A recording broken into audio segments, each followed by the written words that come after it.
Ļoti svarīga loma FC Nikars komandas panākumos ir arī komandas vārdsargiem. Un šodien mums ir pievienojies sarunai viens no viņiem, Artūrs Cīrulis.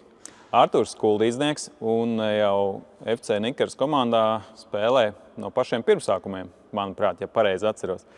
Pastāst, Artūr, kā tu vispār nokļuvi tēlu futbolā un kāpēc tieši tēlu futbols? Tēlu futbolā tieši es nonācu, pateicoties, laikam, sākot ar novada sporta skolu, kur pirmais treneris man bija Vido Treimans, kurš jau atbilstoši sezonālam ārā apstākļiem mums gan telpās iekšā spēlēt, trenēties, gan arī ārā. Bet tādu lielo tēlu futbolu man parādīja Zigmunds Dorvans, kas šobrīd arī ir mūsu komandas galva, mūsu boss. Tas arī bija laikam tas pirmais cilvēks, kas man parādīja, kas ir tēlu futbols pa īstam. Protams, kā jauns sportists, es nācu uz pirmās sezonas Nikars spēlēm, mājās skatījos spēles, tribīnēs sēžot, sapņoju par to, ka varbūt arī es kādreiz varētu spēlēt. Un tad tā iespēja diezgan ātri man tik dot, un es ar prieku to izmantoju. Jā.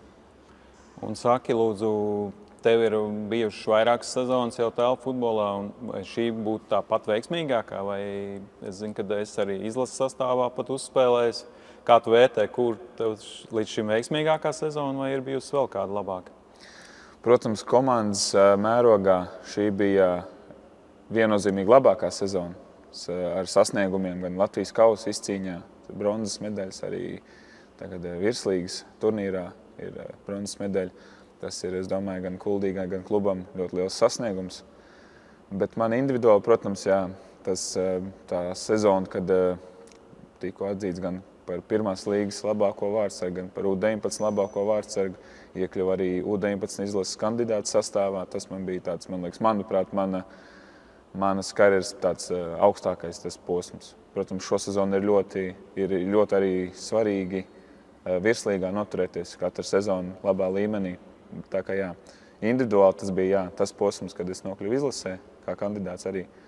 Bet kā komandas sastāvdaļai, manuprāt, šīs gads bija veiksmīgākais un produktīvākais. Un saki, kā tev sezonas gaitā likās? Kas jūs tā panākuma atslēga jums, kurš bija tas izšķirošais brīdis, kad jūs vairāk varbūt sev noticējāt, vai jūs jau ticējāt no sezonas sākuma, no jau rudens šai veiksmīgai sezonai, vai bija kāds klikšķis sezonas gaitā, ka tev kā varbūt arī vārdsargam kāds īpašs spilgts moments, kur varbūt super saves kāds gadījās, un tad tāds pārliecība radās vēl lielāka? Protams, tādu brīžu bija daudz, bet, protams, iesākumā, kad sākām komplektēt jaunu sastāvu, kas bija ļoti sarežģīts, domāju, gan treneriem, gan visam menedžeru pulkam, kas mums ir. Zigim gan jau bija ļoti grūti, es domāju, arī atrast spēlētājs ar treneru kopā, komunicējot, atrast jaunus spēkus, jo pēdējo sezonu laikā mums tas sastāvs diezgan pamainījies, bet šo sezonu, iesākums, es domāju, bija mazliet tāds ļoti intrigā, kā būs, vai mēs saspēlēsimies, vai komandai kaut kas izdosies iekšējo tā ķīmiju izveidot. Un sezonas laikā, protams, tas viss, kā redzam, ir izveidojies ļoti labi. Man liekas, tas tāds ļoti liels atslēgas brīdis arī bija mūsu fantastiskie fani, kas negurstoši visu sezonas garumā mūs ir atbalstījuši. Mēs nevienu spēli, man liekas, neesam jutušies kā izbraukuma spēlēs. Vienmēr sajūta ir kā mājas spēlēs. Atbalsts ir milzīgs, protams, un tas nenormāli dzen uz priekšu, es domāju. Tas arī bija tāds ļoti liels stimuls, es domāju, komandas spēlētājiem, jaunajiem tieši, kas šogad varbūt tikai pievienojās. Kā viņi jūt, ka mūs atbalsta, viņi jūt, ka uz mums cilvēki nāk, skatās un gaida un cer. Es domāju, ka tas bija liels dzinuls viņiem arī no sevis parādīt labāko. Un šo sezonu, runājot par spilgtākajiem momentiem, es domāju, kad kā jau kurzemniekam, kuldīdzniekam, man liekas, ka tas kurzemes derbijs bija tāds asini uzsitošs, tāds ļoti emocionāls brīdis. Ļoti arī izšķirošs. Izšķirošs brīdis, jo tas bija tas noteicošais, vai mēs tiksim uz pusfināliem vai nē, cik es saprotu. Un, protams, es saprotu, ka kā lomas spēlētājs es tajā brīdī biju maiņā rezervē, jo mans kolēģis, mans labs draugs, komandas biedrs Arturs Broks ir pieredzējis cilvēks ar tālu futbola stāžu, tāpēc es domāju, ka es arī nevienā brīdī neapvainojos, nejūtos atstumts vai kā, bet viņš savu darbu veids ļoti ideāli, manuprāt, izcili. Un bija brīži, kad pienāca 10 metru sodsitienu. Un tad bija tas brīdis, kad man bija jāiet, un tas bija ļoti noteicoši tajā brīdī, vai es izķeršu vai nē. Un bija tas iekšējais, tas stresiņš, tagad ir atbildība, es eju, daru, sanāca izdarīt, un tas bija tāds ļoti motivējošs brīdis man, kad man uztic to ļoti atbildīgo brīdi treneris, ka viņš jūt, kad es varu, un tas arī man deva tādu mazliet pašpārliecinātību vairāk. Pats jau minēja, ka sezonas gaitā pievienojās diezgan daudz jaunu spēlētāju, un arī pats varbūt nevienmēr bija pamatsastāvā. Un kā tas viss atsaucās uz komandas mikroklimatu, vai ar kādiem paņēmieniem, es nezinu, vai kā jums veidojās tas mikroklimats? Treneris ved vakariņās, vai Zigis kaut kur viss kopīgi ved uz kādu diskotēku, vai kā jūs to mikroklimatu tādu labu dabujāt no malas, likās ļoti draudzīgi un saliedēti esat? Manuprāt, šo sezonu mūsu treniņi bija diezgan intensīvi, manuprāt.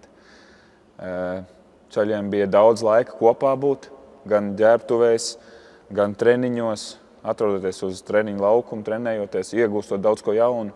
Čaļi liela daļa atnāca no lielā futbola, kas ir lielais 11-11 futbols. Viņam tālu futbols bija ļoti interesants, un ja treneris labi, pozitīvi motivē cilvēku, es domāju, ka viņš ļoti daudz grib sasniegt.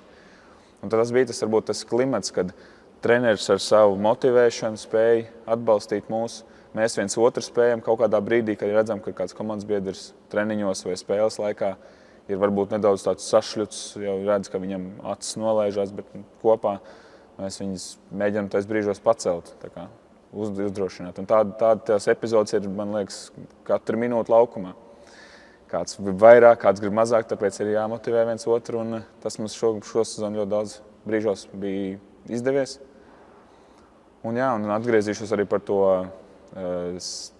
grafiku saspringto. Es domāju, ka tas arī daudz deva. Mēs ļoti bieži tikāmies. Sanāca otrdienas, ceturtdienas treniņi, sestdienas, svētdienas citreiz spēle, pārbraucieni. Es domāju, tas laiks ir ļoti daudz ietekmējis mūsu to kopējo ķīmiju. Un tas ir tas, kas mums savedz kopā. Jā, kad nav arī uz spēlēm braukšana katram individuāli. Mums ir norganizēts komandai autobuss, par ko Zigmunds ir pats parūpējies. Tā kopība arī tajā autobusā daudz ko dod. Protams, apakaļceļā pēc uzvarām tas arī daudz ko dod. Tas ir tāds aizkadrs. Kopīgs kāršu spēles braucienā uz spēli vai no spēles. Jā. Bet saki, lūdzu, virslīga, tālu futbola virslīga ir tāds turnīrs, kur ļoti izceļās divas komandas, kas ir ar daudzkārt lielākiem budžetiem. Tās komandas ir FC Rīga un Rīgas futbola skola EFS. Ko mēs varam paņemt no šīm Rīgas komandām, vai mēs varam viņām pietuvoties? Un kā ir vispār izejot šādās spēlēs pretī leģionāriem, kur spēlē Eiropas un pasaules slaveni tālu futbolisti? Kādas ir tās sajūtas, un vai mēs varam arī kaut ko izdarīt, kā varbūt labāk ar Rīgas klubi? Kā tu to vērtē? Protams, es domāju, ka tas ir vairāk patīkami pret viņiem spēlēt. Tas ir patīkami, tas nav tāds kā naids vai nezinu, kā citiem varbūt ir.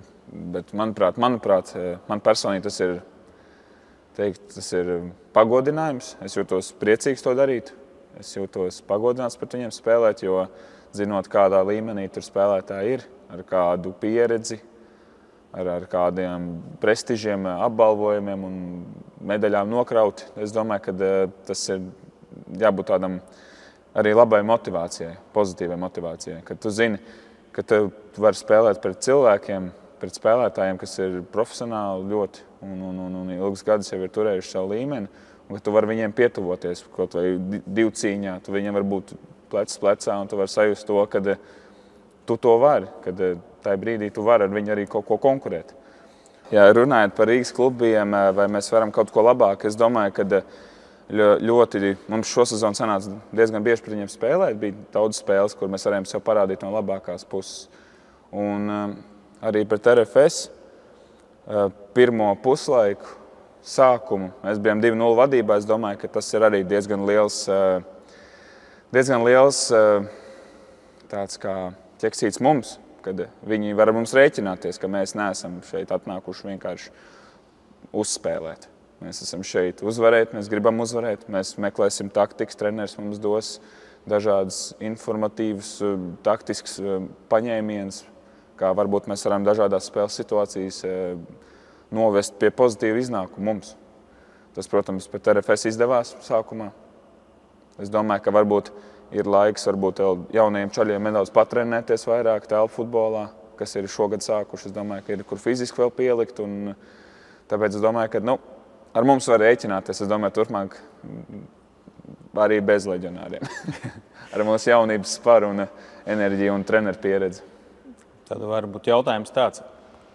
Kāpēc vispār telpu futbols būtu varbūt jaunajiem Kuldīgas futbolistiem interesants un saistošs? Ko tu ieteiktu, kāpēc tu aicinātu pievienoties telpu futbolu, vairāk aizdomāties un ne tikai klasiskais futbols, bet ar ko interesants tieši telpu futbols varētu būt jaunajiem spēlētājiem?